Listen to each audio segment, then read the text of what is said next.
सतनाम श्री वाहिगुरु साहिब जीओ।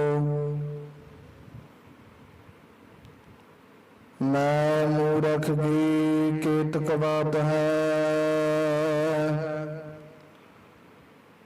Coat पराधी तरियारे।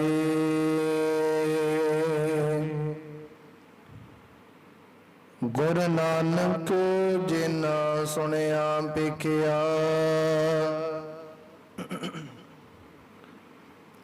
से फिर गर पास ना परियारे।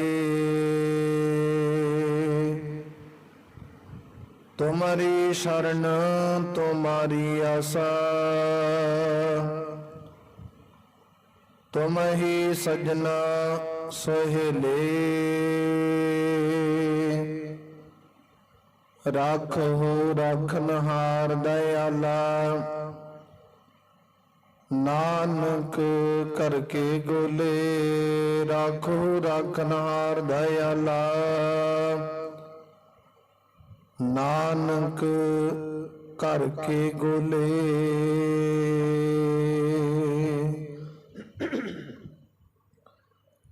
जगो जुगा टल चबर शबर तखत दे मालक, दसां पातशाहियां दी जोत हाजर नाजर। श्री गुरु ग्रंथ साहिब महाराज जी दे पावन पवित्र सतगुरां दे सन्मुख हजूरी अंदर जुड़ बैठी गुरु प्यारी गुरु सवारी। गुरु की साजी साज की नवाजी, गुरु का खास रूप खालसा साध संगत जीओ। आओ कुछ समय लई सतगुरु जी दे पावन पवित्र चरण कमलां दे नाल मन विरतियां कागर करके जुड़ करके बहन की कृपालता करिए। समय और श्वासां नूं सफला करिए, सतगुरां दीयां खुशियां प्राप्त करना करिए। चल रही लड़ीवार शब्द विचार कथा गुरबाणी सरवण करिए। आप संगत ने जो हुण तक लड़ीवार शब्द विचार कथा गुरबाणी सरवण कीती है, विचार इथों तक सी कि जिस वेले सतगुरु गुरु हरगोबिंद महाराज छेवें पातशाह सतगुरु जी मेरी पीरी दे मालिक कृपालू दयालु सतगुरु जी हरगोबिंद नगर विखे ब्यासा नदी के किनारे शशोभित है विराजमान है। ते अचनचेत सतगुरु गुरु हरगोबिंद महाराज दे कोल एक सिख रामदास नगर तो बाबा बुढ़ा जी का सुनेहा मैसेज लैके आया। ते बाबा बुढ़ा जी की हुण उम्र है जिहड़ी काफी बिरध हो चुकी है, लंबेरी उम्र हो चुकी है। ते बाबा बुढ़ा जी ने अपने जिहड़े आखिरी समय नूं जाणदियां होया ब्रह्म ज्ञानी की अवस्था प्राप्त की, जिन्हां नूं सारी सोझी है, ज्ञान है, प्राप्ति है। उन्होंने आखिरी श्वास अपने जानदिया होया समय नूं विचारदिया होया सतगुरु गुरु हरगोबिंद महाराज छेवें पातशाह सतगुरु जी दे कोल इस सिख दे हथी स्नेहा भेजिया कि सतगुरु जी कृपा करन, साडा आखिरी समा नजदीक आउंदा जा रहा ते सतगुरु जी बख्शिश करके आखिरी समय साडे सन्मुख होण, नजदीक होण, असीं सतगुरु दे दर्शन करदे होईए ते सतगुरु जी साडे सामने बैठे होण। इदां सतगुरु जी बख्शिश रहमत करना। इस संबंध दे विच एक सिख नूं छेती देने ਘੋੜੇ ਤੇ ਸਵਾਰ ਕਰਕੇ ਹਰਗੋਬਿੰਦ ਨਗਰ ਵਿਖੇ ਬਿਆਸਾ ਨਦੀ ਦੇ ਕਿਨਾਰੇ ਭੇਜਿਆ, ਜਿੱਥੇ ਸਤਿਗੁਰ ਦੀ ਸ਼ਸ਼ੋਭਤ ਹੈ। ਤੋ ਸਿੱਖ ਗਿਆ ਜਾ ਕੇ ਛੇਤੀ ਦਣੇ ਲੰਮੇ ਪੈਂਡੇ ਨੂੰ ਤੈਅ ਕਰਦਾ ਗੁਰੂ ਸਤਿਗੁਰੂ ਹਰਗੋਬਿੰਦ ਮਹਾਰਾਜ ਛੇਵੇਂ ਪਾਤਸ਼ਾਹ ਸਤਿਗੁਰੂ ਜੀ ਦੇ ਕੋਲ ਪਹੁੰਚ ਗਿਆ। ਉਹਨੇ ਜਾ ਕੇ ਬੇਨਤੀ ਕੀਤੀ ਸਤਿਗੁਰੂ ਗੁਰੂ ਹਰਗੋਬਿੰਦ ਮਹਾਰਾਜ ਦੇ ਸਨਮੁਖ। ਕਹਿਣ ਲੱਗਾ ਸਤਿਗੁਰੂ ਜੀ, ਆ ਮੈਂ ਰਮਦਾਸ ਨਗਰ ਤੋਂ ਚੱਲ ਕੇ ਆਪ ਜੀ ਦੇ ਸਨਮੁਖ ਆਇਆ। ਬਾਬਾ ਬੁੱਢਾ ਜੀ ਨੇ ਮੈਨੂੰ ਤੁਹਾਡੇ ਕੋਲ ਭੇਜਿਆ ਤੇ ਉਹਨਾਂ ਨੇ ਆਪਣੇ ਆਖਰੀ ਸਮੇਂ ਨੂੰ ਤੱਕਦਿਆਂ ਹੋਇਆਂ ਜਾਣਦਿਆਂ ਹੋਇਆਂ ਤੁਹਾਡੇ ਕੋਲ ਭੇਜਿਆ। ਤੁਸੀਂ ਕਿਰਪਾ ਕਰਕੇ ਚੱਲੋ, ਚੱਲ ਕੇ ਬਾਬਾ ਬੁੱਢਾ ਜੀ ਦੇ ਸਨਮੁਖ ਬਿਰਾਜਮਾਨ ਹੋਵੋ ਤੇ ਉਹਨਾਂ ਨੂੰ ਆਖਰੀ ਸਮੇਂ ਦੇ ਦਰਸ਼ਨ ਦੀਦਾਰੇ ਬਖਸ਼ੋ, ਕਿਉਂਕਿ ਉਹਨਾਂ ਨੇ ਪਹਿਲਾਂ ਵੀ ਤੁਹਾਡੇ ਸਨਮੁਖ ਬੇਨਤੀ ਕੀਤੀ ਸੀ ਕਿ ਜਦੋਂ ਆਖਰੀ ਸਮੇਂ ਦੇ ਵਿੱਚ ਹੋਈਏ ਤੇ ਆਪ ਜੀ ਸਾਡੇ ਸਨਮੁਖ ਬੈਠੇ ਹੋਈਏ ਤੇ ਆਪ ਜੀ ਦਾ ਰੱਜ ਰੱਜ ਕੇ ਦਰਸ਼ਨ ਦੀਦਾਰੇ ਕਰਕੇ ਇਹਨਾਂ ਅੱਖਾਂ ਦੇ ਵਿੱਚ ਆਪ ਜੀ ਦੀ ਮੂਰਤ ਵਸਾ ਕੇ ਇਸ ਸੰਸਾਰ ਦੇ ਵਿੱਚੋਂ ਜਾਈਏ। ਤੇ ਹੁਣ ਉਹ ਸਮਾਂ ਨਜ਼ਦੀਕ ਆ ਚੁੱਕਿਆ, ਆਪ ਜੀ ਕਿਰਪਾ ਕਰੋ। ਉਸ ਵੇਲੇ ਸਤਿਗੁਰੂ ਗੁਰੂ ਹਰਗੋਬਿੰਦ ਮਹਾਰਾਜ ਜੀ ਨੂੰ ਵੀ ਪਤਾ ਲੱਗਿਆ ਕਿ ਬਾਬਾ ਬੁੱਢਾ ਜੀ ਦਾ ਸਮਾਂ ਹੈ, ਆਖਰੀ ਸਵਾਸਾਂ ਦਾ ਸਮਾਂ। ਤੇ ਆਪਣੇ ਸੇਵਕ ਦੀ ਪਾਤਪੁਰ ਇੱਜ਼ਤ ਰੱਖਦੇ ਹੋਏ ਸਤਿਗੁਰੂ ਗੁਰੂ ਹਰਗੋਬਿੰਦ ਮਹਾਰਾਜ ਛੇਵੇਂ ਪਾਤਸ਼ਾਹ ਜੀ ਨੇ ਸਿੱਖਾਂ ਨੂੰ ਉਪਦੇਸ਼ ਦਿੱਤਾ, ਸਿੱਖੋ ਛੇਤੀ ਦੇਣੇ ਘੋੜੇ ਤਿਆਰ ਕਰੋ, ਰਮਦਾਸ ਨਗਰ ਵਿਖੇ ਚੱਲ ਕੇ ਬਾਬਾ ਬੁੱਢਾ ਜੀ ਦੇ ਸਨਮੁਖ ਪਹੁੰਚਣ ਦੀ ਵਿਚਾਰ ਤਿਆਰੀ ਕਰੋ। ਉਸ ਵੇਲੇ ਸਿੱਖਾਂ ਨੇ ਛੇਤੀ ਦੇਣੇ ਸਤਿਗੁਰੂ ਜੀ ਦਾ ਸੁੰਦਰ ਘੋੜਾ ਕਾਠੀ ਪਾ ਕੇ, ਸੋਨੇ ਦੀ ਹੀਰੇ ਜੜਤ ਕਾਠੀ ਪਾ ਕੇ ਤਿਆਰ ਕੀਤਾ ਤੇ ਸਤਿਗੁਰੂ ਜੀ ਦੀ ਕਿਰਪਾ ਰਹਿਮਤ ਵਰਤਣਾ ਕੀਤੀ। ਗੁਰੂ ਪਿਆਰਿਓ, ਜਦੋਂ ਇਦਾਂ ਤਿਆਰੀ ਕੀਤੀ ਤੇ ਸਤਿਗੁਰੂ ਜੀ ਦੇ ਨਾਲ ਭਾਈ ਵਿਧੀ ਚੰਦ, ਭਾਈ ਜੇਠਾ ਜੀ, ਭਾਈ ਗੁਰਦਾਸ ਜੀ ਵਰਗੇ ਨਾਲ ਲੈ ਲਏ ਨੇ ਤੇ ਸਤਿਗੁਰੂ ਗੁਰੂ ਹਰਗੋਬਿੰਦ ਮਹਾਰਾਜ ਨੇ ਉੱਥੇ ਬਖਸ਼ਿਸ਼ ਕੀਤੀ ਇੱਕ ਜਥੇਦਾਰ, ਜਿਸ ਦਾ ਨਾਮ ਇਤਿਹਾਸ ਦੇ ਵਿੱਚ ਕਵੀ ਸੰਤੋਖ ਜੀ ਵਰਣਨ ਕਰਦੇ ਭਾਈ ਨਿਹਾਲਾ ਕਰਕੇ ਵਰਣਨ ਕੀਤਾ ਗਿਆ। ਭਾਈ ਨਿਹਾਲੇ ਨੂੰ ਹਰਗੋਬਿੰਦ ਨਗਰ ਦੀ ਕਹਿੰਦੇ ਸਾਰੀ ਜਿਹੜੀ ਦੇਖ ਰੇਖ ਸਾਂਭ ਕੇ, ਉਥੋਂ ਦਾ ਜੋ ਵੀ ਵਿਚਾਰ ਸੇਵਾ ਭਾਵਨਾ ਸਾਂਭ ਕੇ ਸਤਿਗੁਰੂ ਜੀ ਉਹਨਾਂ ਨੂੰ ਕੁਝ ਕੁ ਸਿੱਖ ਸੰਗਤ ਫੌਜ ਦੇ ਕੇ ਉਥੋਂ ਦੀ ਸੇਵਾ ਸੰਭਾਲ ਸੌਂਪ ਦਿੱਤੀ ਸਤਿਗੁਰੂ ਜੀ ਨੇ। ਤੇ ਆਪ ਸਤਿਗੁਰੂ ਜੀ ਘੋੜੇ ਤੇ ਸਵਾਰ ਹੋ ਕੇ ਨਾਲ ਕੁਝ ਕੁ ਸਿੱਖ ਸੈਨਾ ਪ੍ਰਾਪਤ ਕੀਤੀ, ਘੋੜਸਵਾਰ ਪ੍ਰਾਪਤ ਕੀਤੇ ਨੇ ਤੇ ਹਰਗੋਬਿੰਦਪੁਰ ਨਗਰ ਤੋਂ ਸਤਿਗੁਰੂ ਦੀ ਬਿਆਸਾ ਨਦੀ ਦੇ ਕਿਨਾਰੇ ਤੋਂ ਚੱਲ ਕੇ ਇਧਰ ਰਮਦਾਸ ਨਗਰ ਵਿਖੇ ਚਾਲੇ ਪਾਉਣ ਦੀ ਵਿਚਾਰ ਕੀਤੀ। ਹੁਣ ਸਤਿਗੁਰੂ ਜੀ ਤੁਰੇ ਨੇ, ਜਿਸ ਵੇਲੇ ਤੁਰਨ ਲੱਗੇ ਹਰਗੋਬਿੰਦਪੁਰ ਦੀ ਜਿੰਨੀ ਸੰਗਤ ਸੀ ਨਗਰ ਦੀ, ਉਹ ਸਤਿਗੁਰ ਦੇ ਸਨਮੁਖ ਆਈ, ਦਰਸ਼ਨ ਦੀਦਾਰੇ ਕਰਨ ਲੱਗੀ ਤੇ ਸਤਿਗੁਰੂ ਨੇ ਸਾਰੀ ਸੰਗਤ ਨੂੰ ਦਿਲਾਸਾ ਦਿੱਤਾ ਤੇ ਬਖਸ਼ਿਸ਼ ਰਹਿਮਤ ਕੀਤੀ, ਭਰੋਸਾ ਯਕੀਨ ਵਿਸ਼ਵਾਸ ਬਖਸ਼ਿਆ। ਸਤਿਗੁਰੂ ਜੀ ਨੇ ਨਾਮ ਬਾਣੀ ਸਿੱਖੀ ਦੀ ਸਭ ਸੰਗਤ ਨੂੰ ਕਹਿੰਦੇ ਬਖਸ਼ਿਸ਼ ਰਹਿਮਤ ਕੀਤੀ ਹੈ।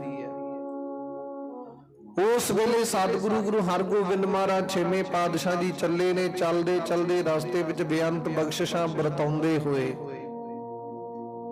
ਉੱਥੇ ਪਹੁੰਚੇ ਨੇ ਜਿੱਥੇ ਭਗਤ ਨਾਮਦੇਵ ਜੀ ਦਾ ਦਿਉਰਾ ਬਣਿਆ ਹੋਇਆ,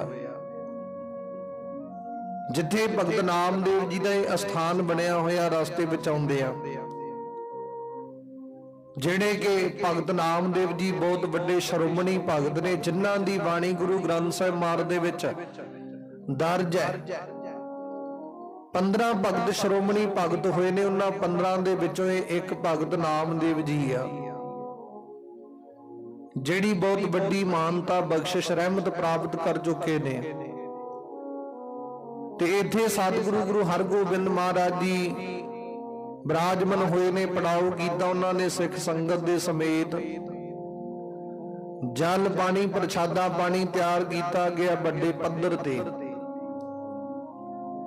ਉਥੇ ਬੇਅੰਤ ਸਤਿਕਾਰ ਕਰਦੇ ਹੋ ਦੋਹਰੇ ਦਾ।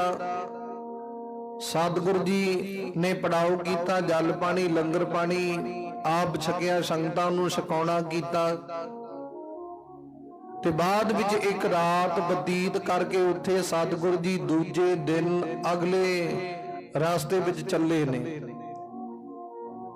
ਤੇ ਵੱਡੇ ਰਸਤੇ ਨੂੰ ਸਤਿਗੁਰੂ ਜੀ ਥੋੜੇ ਸਮੇਂ ਦੇ ਵਿੱਚ ਤੈਅ ਕਰਨਾ ਚਾਹੁੰਦੇ ਸਨ, ਕਿਉਂਕਿ ਬਾਬਾ ਬੁੱਢਾ ਜੀ ਦਾ ਆਖਰੀ ਸਮਾਂ ਨਜ਼ਦੀਕ ਆ ਚੁੱਕਿਆ ਹੈ। ਤੇ ਸਤਿਗੁਰੂ ਗੁਰੂ ਹਰਗੋਬਿੰਦ ਮਹਾਰਾਜ ਛੇਵੇਂ ਪਾਤਸ਼ਾਹ ਸਤਿਗੁਰੂ ਜੀ ਇੱਥੋਂ ਚੱਲੇ ਨੇ। ਬੜੀ ਕਾਹਲੀ ਦੇ ਵਿੱਚ, ਬੜੀ ਤੇਜ਼ੀ ਦੇ ਵਿੱਚ ਚੱਲੇ ਨੇ। ਚੱਲਦੇ ਚੱਲਦੇ ਸਤਿਗੁਰੂ ਜੀ ਰਮਦਾਸ ਨਗਰ ਵਿਖੇ ਪਹੁੰਚੇ, ਜਿੱਥੇ ਬਾਬਾ ਬੁੱਢਾ ਜੀ ਬ੍ਰਹਮ ਗਿਆਨੀ ਉੱਚ ਪਦਵੀ ਦੇ ਮਾਲਕ ਵਿਰਾਜਮਾਨ ਹੈ। ਜਿਨ੍ਹਾਂ ਬਾਬਾ ਬੁੱਢਾ ਜੀ ਨੇ ਹੁਣ ਤੱਕ 6 ਗੁਰੂ ਸਾਹਿਬਾਂ ਦੇ ਦਰਸ਼ਨ ਕੀਤੇ, 5 ਗੁਰੂ ਸਾਹਿਬਾਂ ਨੂੰ ਗੁਰਤਾ ਗੱਦੀ ਦਾ ਤਿਲਕ ਲਗਾਇਆ। ਸਤਿਗੁਰੂ ਜੀ ਦੀ ਕਿਰਪਾ ਰਹਿਮਤ ਹੋਈ ਹੈ। ਤੇ ਬਾਬਾ ਬੁੱਢਾ ਜੀ ਜਿਹੜੇ ਕਿ ਬਹੁਤ ਵੱਡੀ ਬਖਸ਼ਿਸ਼ ਰਹਿਮਤ ਦੇ ਮਾਲਕ ਨੇ, ਕਹਿੰਦੇ ਜਿਨ੍ਹਾਂ ਦਾ ਜਨਮ ਕਥੂ ਨੰਗਲ ਜ਼ਿਲ੍ਹਾ ਅੰਮ੍ਰਿਤਸਰ ਵਿਖੇ ਹੋਣਾ ਕੀਤਾ। ਤੇ ਸਤਿਗੁਰੂ ਜੀ ਦੀ ਕਿਰਪਾ ਰਹਿਮਤ ਵਰਦੀ ਪਿਤਾ ਸੁਗਾ ਤੇ ਮਾਤਾ ਰਾਮੋ ਜੀ, ਮਾਤਾ ਗੌਰਾ ਜੀ, ਉਹਨਾਂ ਦੇ ਕੁੱਖ ਦੇ ਵਿੱਚੋਂ ਇਹ ਜਨਮ ਹੋਣਾ ਕੀਤਾ ਬਾਬਾ ਬੁੱਢਾ ਜੀ ਦਾ। ਤੇ ਸਤਿਗੁਰੂ ਜੀ ਦੀ ਕਿਰਪਾ ਹੋਈ, ਬਖਸ਼ਿਸ਼ ਰਹਿਮਤ ਹੋਈ ਹੈ। ਮਾਤਾ ਗੌਰਾ ਜੀ ਦੇ ਗਰਭ ਦੇ ਵਿੱਚੋਂ ਜਨਮ ਪ੍ਰਾਪਤ ਕਰਕੇ ਬੇਅੰਤ ਬਖਸ਼ਿਸ਼ਾਂ ਰਹਿਮਤਾਂ ਪ੍ਰਾਪਤ ਕੀਤੀਆਂ। ਗੁਰੂ ਨਾਨਕ ਦੇ ਦਰ ਕਰਦੇ ਆਪਣਾ ਜੀਵਨ ਲੇਖੇ ਲਾ ਕੇ ਛੋਟੀ ਉਮਰ ਦੇ ਵਿੱਚੋਂ ਹੀ ਬਾਬਾ ਬੁੱਢਾ ਜੀ ਗੁਰੂ ਨਾਨਕ ਦੇ ਦਰਕਾਰ ਦੇ ਨਾਲ ਜੁੜ ਚੁੱਕੇ ਸਨ, ਬਖਸ਼ਿਸ਼ ਰਹਿਮਤ ਹੋ ਚੁੱਕੀ ਸੀ। ਤੇ ਉੱਥੇ ਸਭ ਤੋਂ ਵੱਡਾ ਇਸ ਯੋਗਦਾਨ ਇਸ ਕਾਰਜ ਦੇ ਵਿੱਚ ਮਾਂ ਦਾ ਹੋਣਾ ਕੀਤਾ, ਕਿਉਂਕਿ ਜਿਸ ਵੇਲੇ ਬਾਬਾ ਬੁੱਢਾ ਜੀ ਛੋਟੀ ਉਮਰ ਦੇ ਵਿੱਚ ਸਨ ਤੇ ਮਾਂ ਨੇ ਬਾਬਾ ਬੁੱਢਾ ਜੀ ਨੂੰ ਇੱਕ ਚੁੱਲ੍ਹੇ ਦੇ ਵਿੱਚ ਅਗਨੀ ਜਾਲਣ ਦਾ ਹੁਕਮ ਦਿੱਤਾ ਛੋਟੀ ਜੀ ਉਮਰ ਦੇ ਵਿੱਚ। ਤੇ ਜਦੋਂ ਬਾਬਾ ਬੁੱਢਾ ਜੀ ਨੇ ਅਗਨੀ ਜਾਲੀ, ਚੁੱਲ੍ਹੇ ਨੂੰ ਬਾਲਣਾ ਕੀਤਾ ਤੇ ਸੋਝੀ ਨਹੀਂ ਸੀ ਇੰਨੀ। ਮਾਂ ਨੇ ਕਿਹਾ, ਪੁੱਤਰਾ ਜੇ ਅਗਨੀ ਜਾਲਣ ਲੱਗਿਆ ਤੇ ਇਹਦੇ ਵਿੱਚ ਵੀ ਵਿਧੀ ਚਾਹੀਦੀ। ਕਿਵੇਂ? ਕਹਿੰਦੇ ਛੋਟੀਆਂ ਛੋਟੀਆਂ ਲੱਕੜਾਂ, ਨਿੱਕੇ ਨਿੱਕੇ ਡੱਕੇ ਜੇ ਪਹਿਲਾਂ ਲਾ ਦੇ ਵਿੱਚ, ਨਾਲ ਵੱਡੇ ਡੱਕੇ ਲਾ ਦੇ। ਤੇ ਜਦੋਂ ਛੋਟੇ ਬਰੀਕ ਡੱਕੇ ਲਾਏ ਤੇ ਛੋਟੀਆਂ ਲੱਕੜਾਂ ਨੂੰ ਪਹਿਲਾਂ ਅੱਗ ਪਈ ਹੈ, ਪਹਿਲਾਂ ਉਹਨਾਂ ਨੂੰ ਅੱਗ ਪਈ ਤੇ ਉਹ ਮੱਚ ਗਏ, ਬਾਅਦ ਵਿੱਚ ਵੱਡੀਆਂ ਨੂੰ ਪਈ। ਤੇ ਬਾਬਾ ਬੁੱਢਾ ਜੀ ਨੇ ਉਸ ਵਿਚਾਰ ਤੋਂ ਇਹ ਸੇਧ ਪ੍ਰਾਪਤ ਕੀਤੀ ਕਿ ਜੀਵਨ ਦੇ ਵਿੱਚ ਇਸੇ ਤਰ੍ਹਾਂ ਹੀ ਛੋਟੀ ਉਮਰ ਦੇ ਵਿੱਚ ਹੀ ਕੋਈ ਪਤਾ ਨਹੀਂ ਕਦੋਂ ਮੌਤ ਰੂਪੀ ਅੱਗ ਆ ਕੇ ਇਸ ਸਰੀਰ ਰੂਪੀ ਲੱਕੜ ਨੂੰ ਕਦੋਂ ਝਪਟ ਮਾਰ ਦੇਵੇ, ਕਦੋਂ ਵਸ ਦੇ ਵਿੱਚ ਕਰ ਦੇ, ਕੋਈ ਪਤਾ ਨਹੀਂ। ਹੁਣ ਛੋਟੀ ਉਮਰ ਦੇ ਵਿੱਚ ਹੀ ਕਹਿੰਦੇ ਸਤਿਗੁਰ ਦੀ ਪ੍ਰਾਪਤੀ ਕਰ ਲੈਣੀ ਚਾਹੀਦੀ। ਤੇ ਗੁਰੂ ਨਾਨਕ ਦੇ ਮਹਾਰਾਜ ਸਤਿਗੁਰ ਜੀ ਅਚਨਚੇਤ ਇਹਨਾਂ ਦੇ ਸਨਮੁਖ, ਇਹਨਾਂ ਦੇ ਨਗਰ ਦੇ ਨਜ਼ਦੀਕ ਬਦਾਰੇ ਤੇ ਕਹਿੰਦੇ ਉਸ ਵੇਲੇ ਬਾਬਾ ਬੁੱਢਾ ਜੀ ਨੇ ਗੁਰੂ ਨਾਨਕ ਦੇ ਮਹਾਰਾਜ ਦੀ ਸੰਗਤ ਕੀਤੀ, ਦੁੱਧ ਦੇ ਛੰਨੇ ਦੀ ਸੇਵਾ ਕੀਤੀ। ਤੇ ਸਤਿਗੁਰੂ ਜੀ ਨੇ ਇਹੋ ਜੀ ਸੇਵਾ ਪ੍ਰਾਪਤ ਕੀਤੀ। ਤੇ ਜਦੋਂ ਪੁੱਛਿਆ ਕਿ ਤੂੰ ਤੇ ਖੇਡਣ ਕੁੱਦਣ ਦੀ ਤੇਰੀ ਉਮਰ ਹੈ, ਛੋਟੀ ਜੀ ਉਮਰ ਹੈ, ਖੇਡ ਕੁੱਦ ਆਪਣੀ ਖੇਡ ਦੇ ਵਿੱਚ ਮਸਤ ਹੈ, ਤੂੰ ਸੇਵਾ ਤੋਂ ਕੀ ਲੈਣਾ?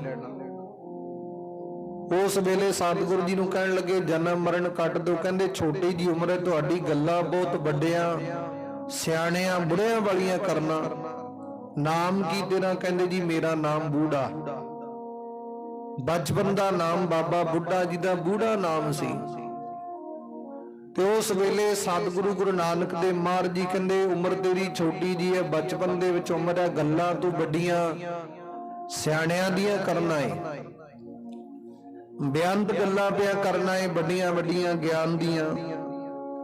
ਉਸ ਵੇਲੇ ਇਹੋ ਜਿਹੇ ਪਰਵਾਨੇ ਗਏ, ਪੁੱਛਿਆ ਸਤਿਗੁਰੂ ਜੀ ਨੇ ਤੈਨੂੰ ਸੋਝੀ ਕਿੱਥੋਂ ਪ੍ਰਾਪਤ ਹੋਈ? ਕਹਿੰਦੇ ਜੀ ਇਦਾਂ ਕਰਕੇ ਮਾਂ ਨੇ ਅੱਗ ਜਲਣ ਵਾਸਤੇ ਕਿਹਾ ਸੀ, ਚੁੱਲ੍ਹੇ ਵਿੱਚ ਜਦੋਂ ਅੱਗ ਜਾਲੀ ਛੋਟੀਆਂ ਲੱਕੜਾਂ ਨੂੰ ਪਹਿਲਾਂ ਅੱਗ ਪਈ ਹੈ, ਇਸ ਕਰਕੇ ਵੱਡੀਆਂ ਲੱਕੜਾਂ ਨੂੰ ਅੱਗ ਬਾਅਦ ਵਿੱਚ ਪਈ।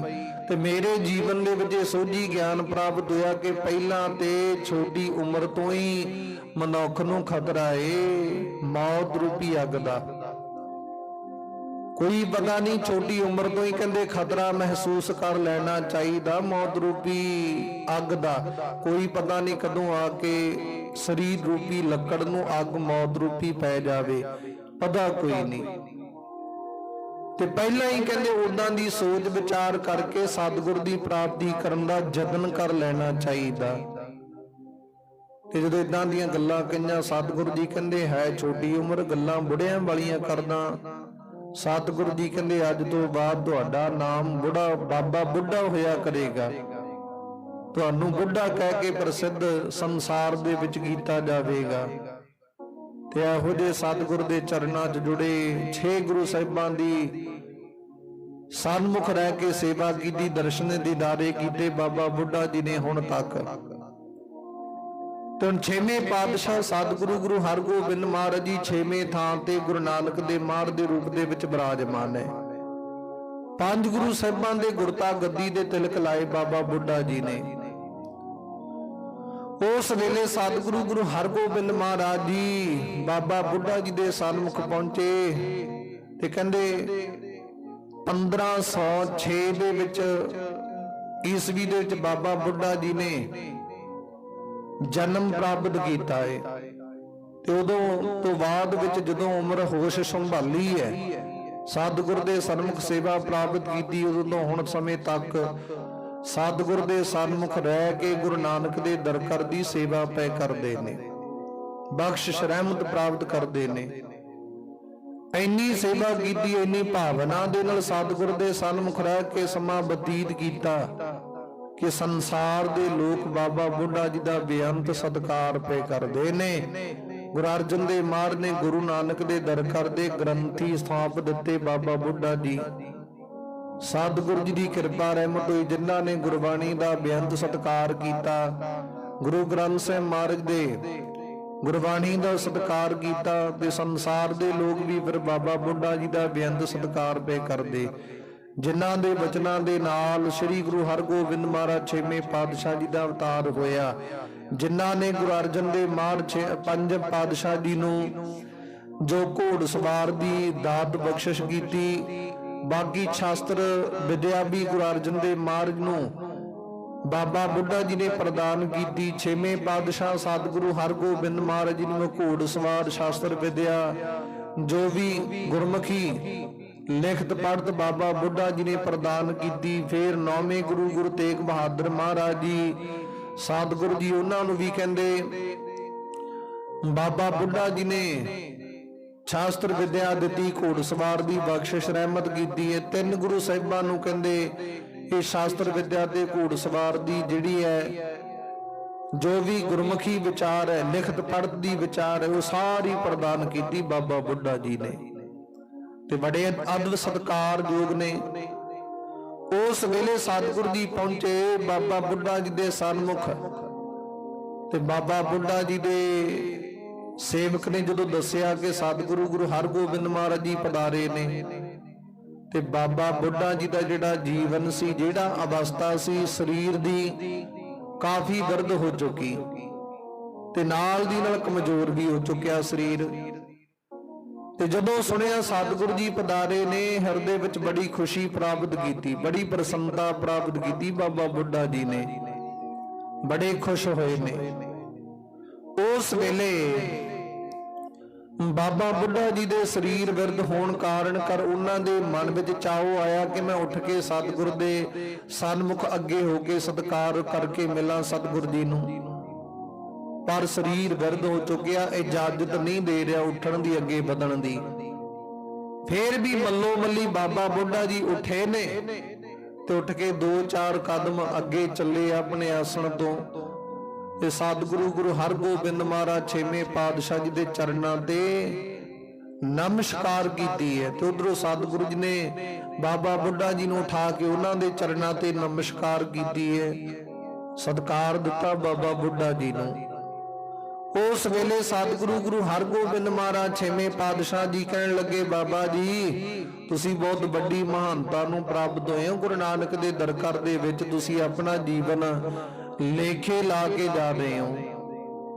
ਤੇ ਬਾਬਾ ਬੁੱਢਾ ਜੀ ਨੇ ਬੇਅੰਤ ਵਿਚਾਰਾਂ ਕੀਤੀਆਂ, ਨਾਲ ਇਹ ਵੀ ਵਿਚਾਰ ਕੀਤੀ, ਕਹਿਣ ਲੱਗੇ ਸਤਿਗੁਰੂ ਜੀ ਮੈਂ ਆਪਣੇ ਪੁੱਤਰ ਭਾਈ ਭਾਨਾ ਜੀ ਦਾ ਹੱਥ ਆਪ ਜੀ ਦੇ ਹੱਥ ਦੇ ਵਿੱਚ ਸੌਂਪ ਕੇ ਚੱਲਿਆ। ਜਿਵੇਂ ਇਹਨਾਂ ਨੇ ਆਪ ਜੀ ਦੇ ਸਨਮੁਖ ਰਹਿਣਾ, ਜਿਵੇਂ ਅਸੀਂ ਦਰਬਾਰ ਦੇ ਨਾਲ ਜੁੜੇ ਰਹੇ, ਤੁਸੀਂ ਇਹਨਾਂ ਨੂੰ ਵੀ ਜੋੜ ਕੇ ਰੱਖਿਓ।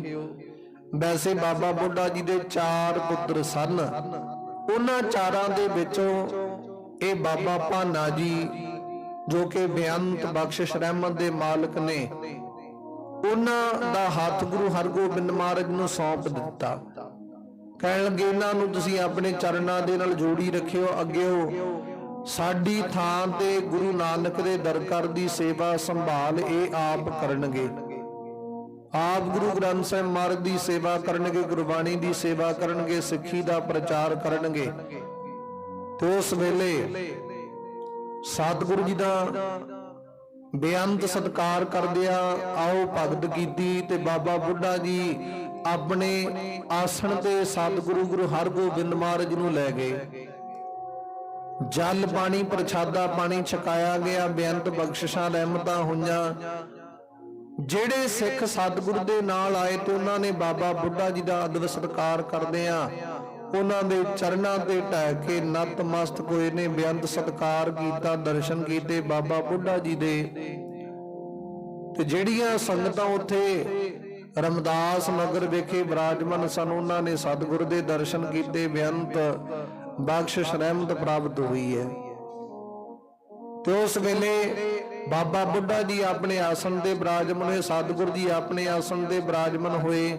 ਸਤਿਗੁਰੂ ਜੀ ਨੂੰ ਸੁੰਦਰ ਪਲੰਗ ਢਾ ਕੇ ਲਗਵਾ ਕੇ ਕਹਿੰਦੇ ਉਧਰ ਸੁੰਦਰ ਬਿਸਤਰਾ ਵਿਛਾ ਦਿੱਤਾ ਗਿਆ। ਆਪ ਬਾਬਾ ਬੁੱਢਾ ਜੀ ਥੱਲੇ ਜ਼ਮੀਨ ਤੇ ਪੈ ਗਏ ਆਸਣ ਲਾ ਕੇ।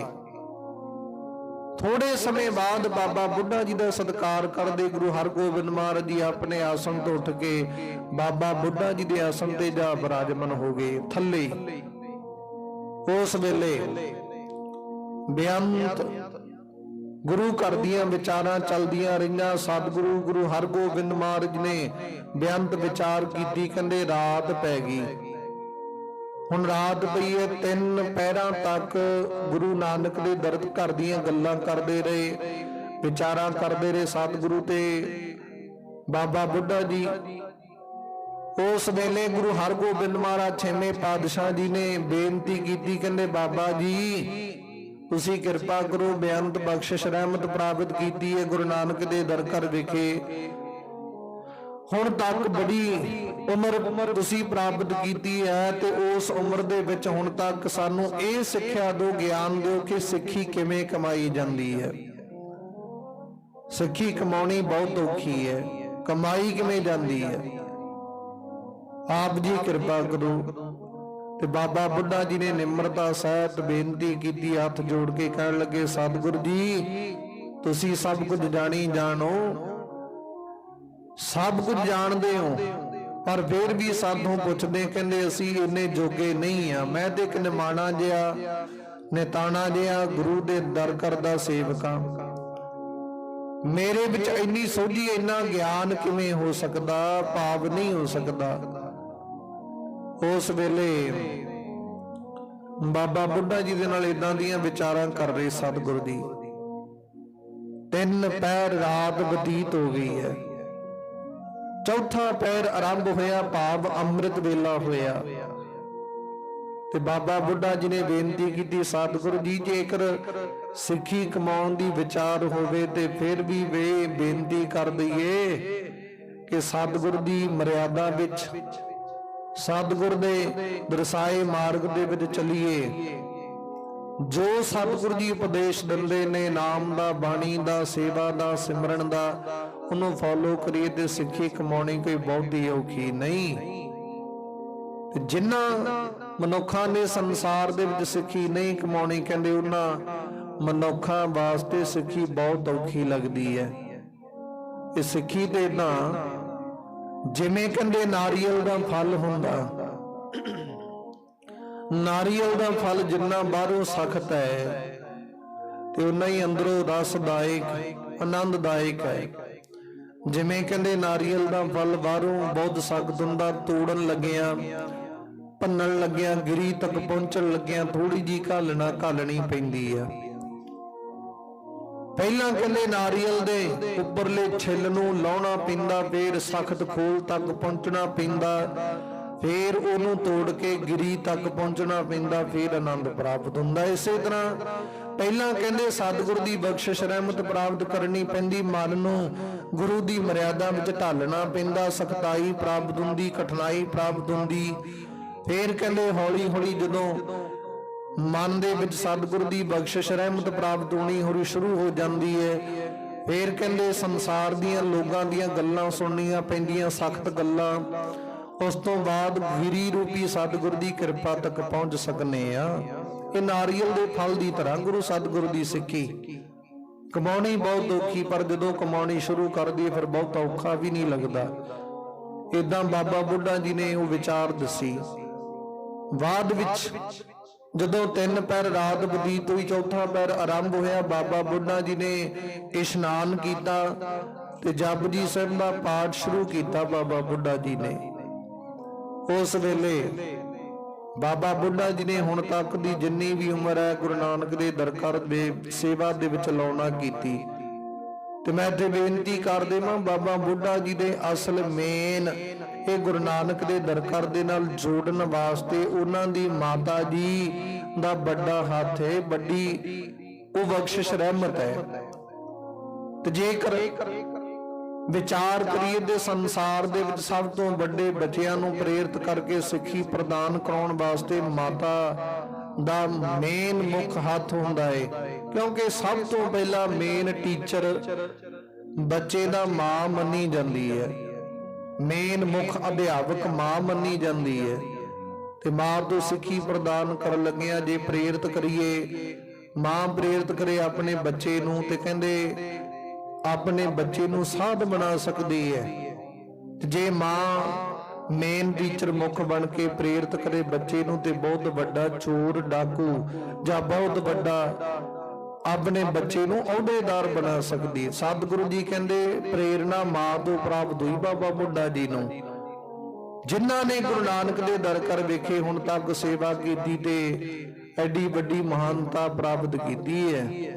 ਉਸ ਵੇਲੇ ਚੌਥਾ ਪਹਿਰ ਆਰੰਭ ਹੋਇਆ, ਜਪਜੀ ਸਾਹਿਬ ਦਾ ਪਾਠ ਆਰੰਭ ਕੀਤਾ ਤੇ ਬਾਬਾ ਬੁੱਢਾ ਜੀ ਨੇ ਸਿੱਖਾਂ ਨੂੰ ਹੁਕਮ ਕੀਤਾ, ਸਿੱਖੋ ਦੱਬ ਵਿਛਾ ਦਿੱਤੀ ਜਾਵੇ, ਭਾਵ ਕੇ ਧਰਤੀ ਦੇ ਉੱਤੇ ਪਰਾਲੀ ਵਿਛਾ ਕੇ ਆਸਣ ਲਾ ਦਿੱਤਾ ਜਾਵੇ ਤੇ ਅਸੀਂ ਜਪਜੀ ਸਾਹਿਬ ਦਾ ਪਾਠ ਕਰਨ ਉਪਰੰਤ ਉਸ ਦੇ ਉੱਤੇ ਲੇਟ ਜਾਵਾਂਗੇ ਚਿੱਟੀ ਚਾਦਰ ਲੈ ਕੇ।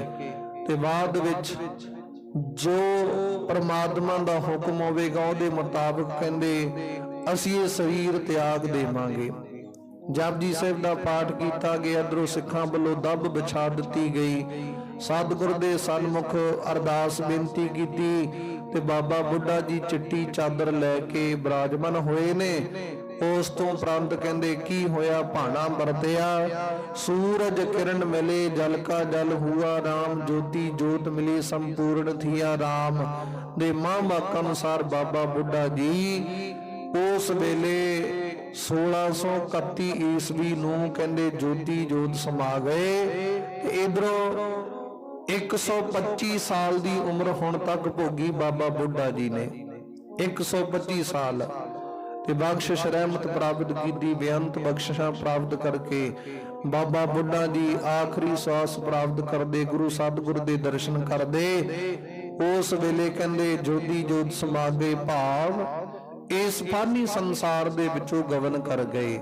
ਸਾਧਖੰਡ ਦੇ ਵਿੱਚ ਜਾ ਵਿਰਾਜਮਾਨ ਹੋਏ ਤੇ ਸਤਿਗੁਰੂ ਜੀ ਦੀ ਕਿਰਪਾ ਹੋਈ। ਬਾਅਦ ਵਿੱਚ ਬਾਬਾ ਬੁੱਢਾ ਜੀ ਦਾ ਆਪਣੇ ਹੱਥੀਂ ਗੁਰੂ ਸਤਿਗੁਰੂ ਜੀ ਨੇ ਸੰਸਕਾਰ ਕੀਤਾ, ਆਖਰੀ ਕਿਰਿਆਵਾਂ ਕੀਤੀਆਂ। ਤੇ ਜਿੱਥੇ ਬਾਬਾ ਬੁੱਢਾ ਜੀ ਨੇ ਰਮਦਾਸ ਨਗਰ ਵਿਖੇ ਆਖਰੀ ਸਵਾਸ ਪ੍ਰਾਪਤ ਕੀਤੇ, ਉੱਥੇ ਅੱਜ ਦੇ ਸਮੇਂ ਕਹਿੰਦੇ ਬਾਬਾ ਬੁੱਢਾ ਜੀ ਦੀ ਯਾਦ ਦੇ ਵਿੱਚ ਗੁਰੂ ਘਰ ਸ਼ਸ਼ੋਭਤਾ ਵਿਰਾਜਮਾਨ ਹੈ, ਸੰਗਤ ਦਰਸ਼ਨ ਕਰ ਸਕਦੀ ਹੈ। ਸਤਿਗੁਰੂ ਜੀ ਦੀ ਏਦਾਂ ਕਿਰਪਾ ਰਹਿਮਤ ਵਰਤੀ।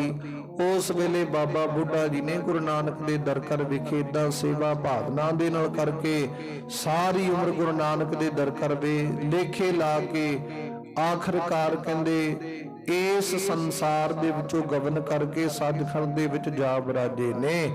ਤਾਂ ਤੇ ਆਓ ਪਿਆਰੀ ਸੰਗਤ ਜੀ, ਅੱਜ ਦੀ ਵਿਚਾਰ ਇਥੋਂ ਤੱਕ ਪ੍ਰਵਾਨ ਕਰਨੀ। ਰਹਿੰਦੀ ਵਿਚਾਰ ਆਪਾਂ ਕੱਲ ਨੂੰ ਸਰਵਣ ਕਰਾਂਗੇ, ਅੱਗੇ ਕਿਵੇਂ ਕਰਕੇ ਸਤਿਗੁਰੂ ਜੀ ਸਿੱਖਾਂ ਨੂੰ ਸਿੱਖੀ ਪ੍ਰਤੀ ਹੁਕਮ ਪ੍ਰਦਾਨ ਕਰਦੇ ਆ, ਕਿਵੇਂ ਕਿਵੇਂ ਕਰਕੇ ਸਤਿਗੁਰੂ ਜੀ ਉਪਦੇਸ਼ ਦਿੰਦੇ। ਰਹਿੰਦੀ ਵਿਚਾਰ ਕੱਲ ਨੂੰ ਸਰਵਣ ਕਰਾਂਗੇ। ਅੱਜ ਦੀ ਵਿਚਾਰ ਇਥੋਂ ਤੱਕ ਪ੍ਰਵਾਨ ਕਰਨੀ। ਆਓ ਗੁਰੂ ਚਰਨਾਂ ਵਿੱਚ ਸਤਿਗੁਰ ਦੇ ਸਨਮੁਖ ਸਮਾਪਤੀ ਕਰਨ ਦਾ ਯਤਨ ਕਰੀਏ। ਸਤਿਗੁਰ ਦੀ ਕਿਰਪਾ ਕਰਦੇ ਨੇ।